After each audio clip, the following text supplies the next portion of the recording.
मेरे स्टूडेंट्स, आज हम आपको बहुत इम्पॉर्टेंट टॉपिक शेयर कर रहे हैं। आज का हमारा टॉपिक है शेप ऑफ ऑर्बिटल्स।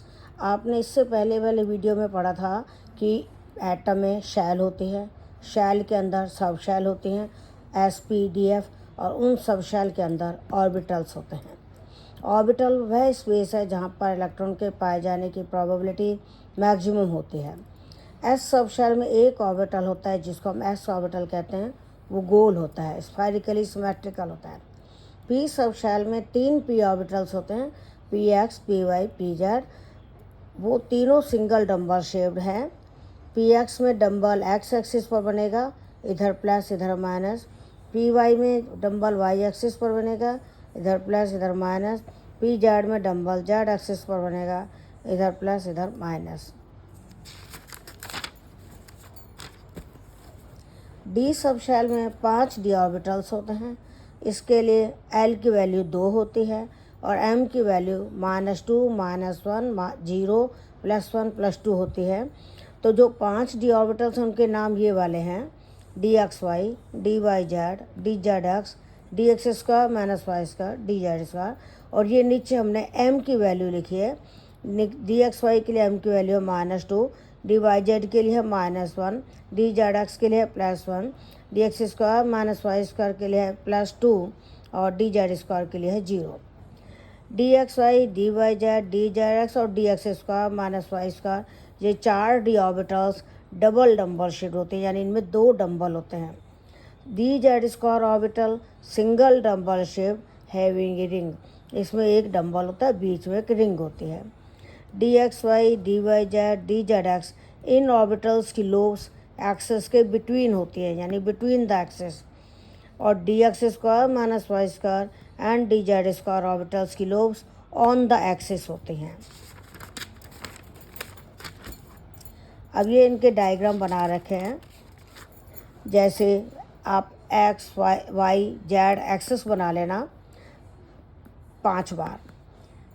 DXY में 2 डंबल बनाने हैं, तो X और Y के बीच में डंबल बनाने हैं। जैसे ये X और ये Y, इसके बीच में एक डंबल है, X और Y इसके बीच में एक डंबल है। DYZ में Y और Z के बीच में डंबल बनेगा, ये Y और Z।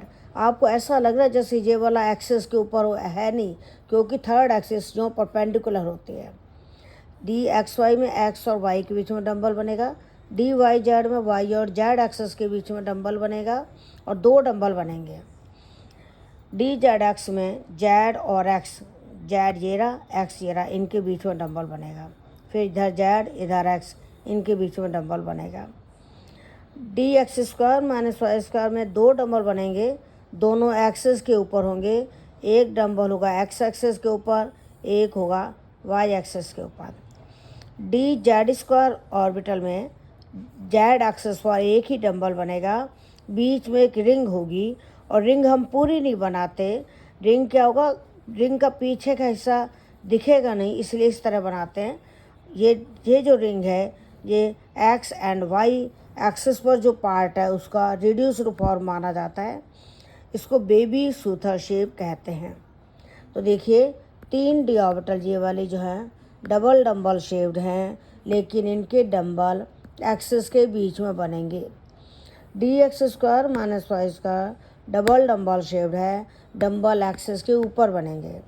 DZ² orbital single dumbbell shaped है, जिसके बीच में एक रिंग है और ये एक्सिस के ऊपर बनेगा। तो आज हमने आपको ऑर्बिटल्स की शेप्स बताई हैं। F सब शेल में 7 ऑर्बिटल्स होते हैं।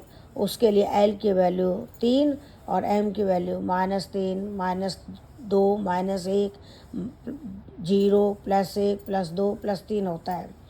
यानी F के लिए L की वैल्यू 3 होगी, M की वैल्यू -3, -2, -1, 0, +1, +2, +3।